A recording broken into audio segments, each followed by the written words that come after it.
प्यारे दोस्तों, पहले के ज़माने में ऊंचे पहाड़ों पर एक गांव बसा हुआ था। उस गांव के ज़्यादातर लोग यहूदी थे और उस गांव के करीब में एक बहुत घना जंगल था जहां पर ख़तरनाक दरिंदे रहते थे। उसी गांव में एक यहूदी लड़की अपने बाप के साथ रहती थी।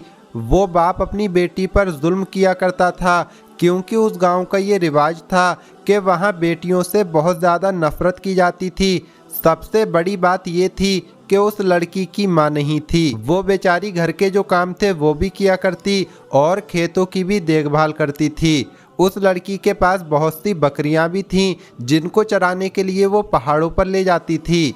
एक मर्तबा बहुत गर्मी थी, वो लड़की बकरियों के साथ पहाड़ पर गई। उसने बकरियों को चरने के लिए छोड़ दिया और खुद एक पेड़ के नीचे बैठ गई और उसे नींद आ गई। जब उसकी आंख खुली तो उसकी सबसे प्यारी बकरी कहीं चली गई थी। उसने देखा कि उसकी सारी बकरियां तो मौजूद हैं लेकिन उसकी प्यारी बकरी गायब है।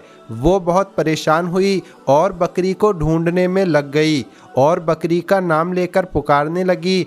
इतने में बकरी भी एक तरफ से बोलने लगी।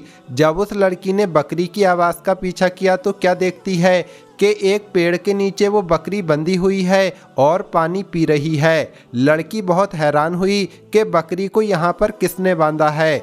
वो करीब गई तो वहाँ एक झोपड़ी बनी हुई थी। झोपड़ी के अंदर कोई बुजुर्ग बैठे हुए थे, उनका चेहरा नूरानी था। अपनी बकरी को लेने जब वो करीब गई और उसने बकरी को खोलना चाहा तो वो बकरी वहाँ से हिलने को तैयार न थी। लड़की कहने लगी, ऐ मेरी प्यारी बकरी, क्या तू मुझे भूल गई और यहाँ से जाना नहीं चाहती?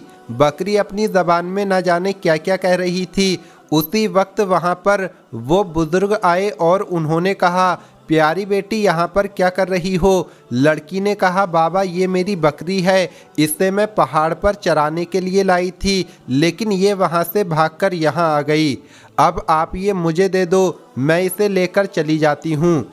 इससे पहले वो लड़की आगे बढ़ती कि उसे ज़ोरदार चक्कर आ गए क्योंकि उस वक्त गर्मियों का मौसम था और लड़की को सांस तक लेना मुश्किल हो रहा था।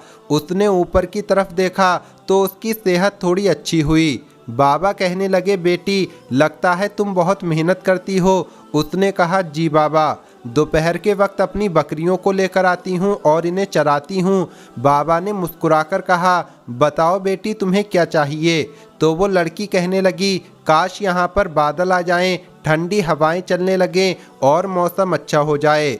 वो दरवेश अल्लाह वाले कहने लगे, अगर यही बात है तो तुम्हारी फरमाइश अभी पूरी करवा देते हैं। इसके बाद उन्होंने वुज़ू किया और हाथों को उठा दिया और अपनी ज़बान में कुछ मांगने लगे।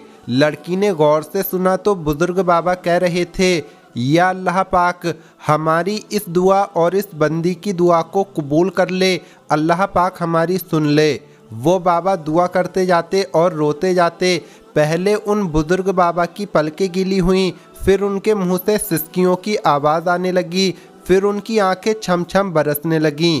वो पूरी तरह गिड़गिड़ाकर दुआ मांग रहे थे और वो लड़की उनकी हालत देखकर परेशान हो रही थी। वो लड़की ये सोच रही थी कि ज़िंदगी में बेशुमार लोगों को देखा लेकिन इस तरह किसी को मांगते हुए नहीं देखा।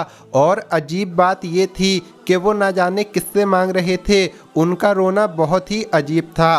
पहले तो वो लड़की डर रही थी कि बाबा इतना क्यों रो रहे हैं। लड़की परेशानी और खौफ के मारे बुजुर्ग बाबा को देखे जा रही थी और सोच रही थी कि ये क्या कह रहे हैं और आखिर किससे मांग रहे हैं। इतने में अचानक क्या होता है कि वही सूरज जो अभी अकड़ दिखा रहा था, घूर कर उसे देख रहा था, वो सूरज कहीं छुप गया। हवाएं जो बहुत गर्म थीं वो हवाएं ठंडी हो गईं। ऐसा लग रहा था कि कहीं बर्फ़ गिर रहा है, ऐसा लग रहा था कि कहीं बर्फ़ गिर रहा है। जंगल में हवा बढ़ती जा रही थी और बहुत सुकून हो गया था। एक बादल का टुकड़ा कहीं से आया और लड़की और बुजुर्ग बाबा के सिर पर खड़ा हो गया। बुजुर्ग बाबा ने एक बार फिर दुआ के लिए हाथ उठाए लेकिन इस बार वो अल्लाह ताला का शुक्र अदा कर रहे थे। दुआ और शुक्र अदा करने के बाद वो उठे और उस लड़की की तरफ मुंह करके बैठ गए। उनकी सफ़ेद दाढ़ी आंसुओं से तर थी, यानी उनकी सफ़ेद दाढ़ी आंसुओं से गीली हो चुकी थी। उन्होंने हाथ में मौजूद रुमाल उतारा, दाढ़ी को साफ किया और बोले, देख लो, मेरा रब अपने किसी बंदे की बात नहीं टालता। लड़की कहने लगी, कौन सा रब, किसका रब, आप क्या कर रहे थे, क्या आप मुझे बताएंगे? और इस गर्मी में ये किस तरह का मौसम हो गया, आप किस रब की बात कर रहे हैं? अल्लाह वाले कहने लगे, मैं उसी की बात कर रहा हूँ जो रब्बे वाहिद है, उसके सिवा कोई रब नहीं, वो एक है, यकता है, और उसके सिवा हम किसी की इबादत नहीं करते। और जो तुमने मुझे देखा, मैं उठा फिर बैठा, वो नमाज पढ़ने का अंदाज था, ये मैं इबादत कर रहा था। मैंने 2 रकत नफिल नमाज अदा की और उसके बाद मैंने दुआ के लिए हाथ उठाए, मैं उसी से मांग रहा था, और देखो उसने मेरी दुआ को किस तरह सुन लिया। तो वो लड़की कहने लगी, ये तो अजीब माजरा मैंने देखा है, आप मुझे बताएं, आप अपने रब को कैसे मनाते हैं, वो कैसे आपकी दुआ सुनता है?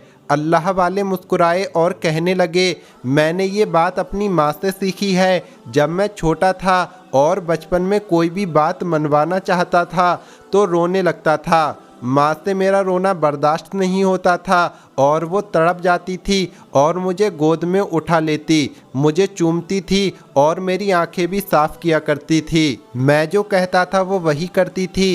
इसके बाद बुजुर्ग बाबा ने बताया कि अल्लाह ताला ने मुझे हिदायत दी और मैं आलिम दीन के पास कुरान मजीद पढ़ने लगा।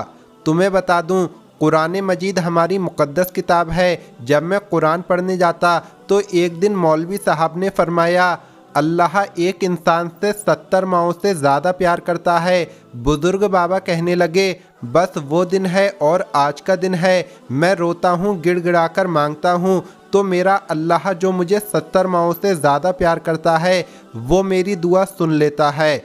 बुजुर्ग बाबा ने फरमाया, ये मेरा कमाल नहीं बल्कि उस रब का कमाल है। तो वो लड़की कहने लगी, इसका मतलब आप जिस रब को मानते हैं उसने ही पूरी दुनिया बनाई है, मुझे और आपको और मेरी बकरियों को भी उसी ने बनाया है। ना सिर्फ बकरियां बल्कि ये दरख्त, ये पत्ते, ये सूरज, ये चांद, इस ज़मीन का ज़र्रा ज़र्रा सब उसी ने बनाया है। ये ज़मीन से बाहर की दुनिया, हर जगह को उसी ने बनाया है। बुजुर्ग बाबा कहने लगे, कहाँ कहाँ जाओगी बेटी, हर जगह उसी ने बनाई है। लड़की कहने लगी, बाबा क्या आप मुझे कलमा पढ़ा सकते हैं, वही कलमा जिसे पढ़कर लोग मुसलमान होते हैं? बाबा ने कहा, आओ वुज़ू करो। उसने वुज़ू किया। बाबा ने उसको पूरा तरीका बताया। फिर उसने बाबा के पास आकर कलमा पढ़ा और मुसलमान हो गई। अब वो लड़की मुसलमान हो चुकी थी। बाबा ने उसे नमाज पढ़ने का तरीका भी बताया।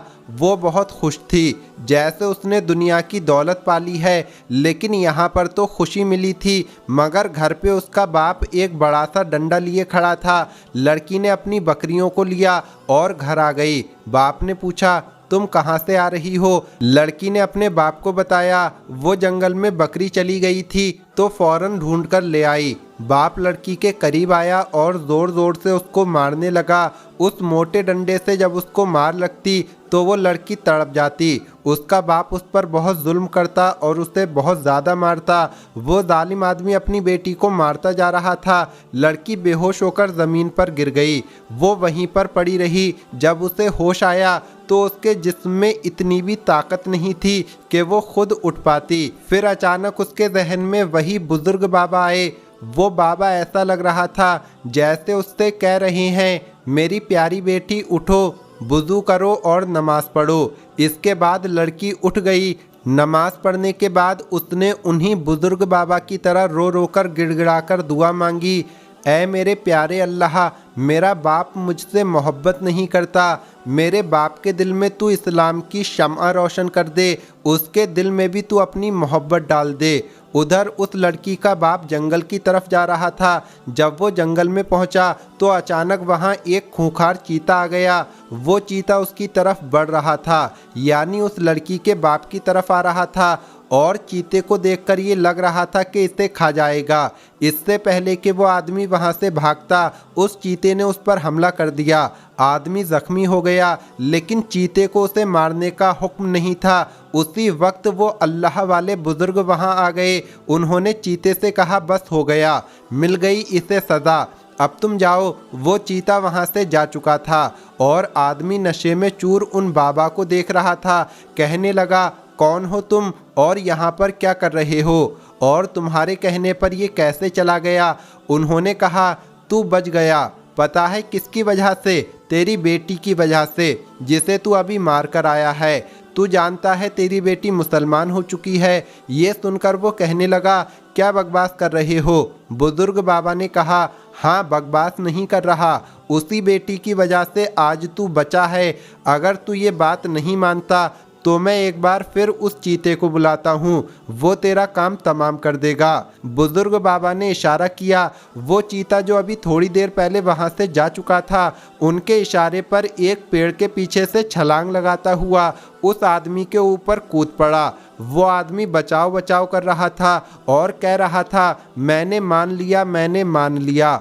बुजुर्ग बाबा ने कहा, बता, तू अपनी बेटी पर जुल्म करेगा? बता, उसे मारेगा? उसने कहा, नहीं, मैं वादा करता हूँ मैं उस पर जुल्म नहीं करूँगा। अल्लाह वाले ने कहा, हमारे दीन में बेटियों से मोहब्बत की जाती है। वो आदमी कहने लगा, बाबा, मैं आपसे माफ़ी मांगता हूँ, मैं ऐसी कोई हरकत नहीं करूँगा और मैं भी मुसलमान होना चाहता हूँ। आखिर मेरी बेटी ने मेरे मुसलमान होने के लिए दुआ की है, फिर उसने कलमा पढ़ लिया और मुसलमान हो गया। अब उस लड़की का बाप भी मुसलमान हो चुका था। प्यारे दोस्तों, इस्लाम में बेटियों से बहुत मोहब्बत की जाती है। बेटियां तो हमारे आंगन का हसीन फूल हैं, उनको बहुत प्यार से रखें और उनको तकलीफ़ ना दें। आजकल लड़के और लड़की का फ़र्क किया जा रहा है, यानी लड़के को ज़्यादा अहमियत दी जाती है और लड़की को कम अहमियत दी जाती है। तो ऐसा नहीं होना चाहिए। तो प्यारे दोस्तों, आज की इस वीडियो में इतना ही। आप इस वीडियो को लाइक और शेयर ज़रूर करें।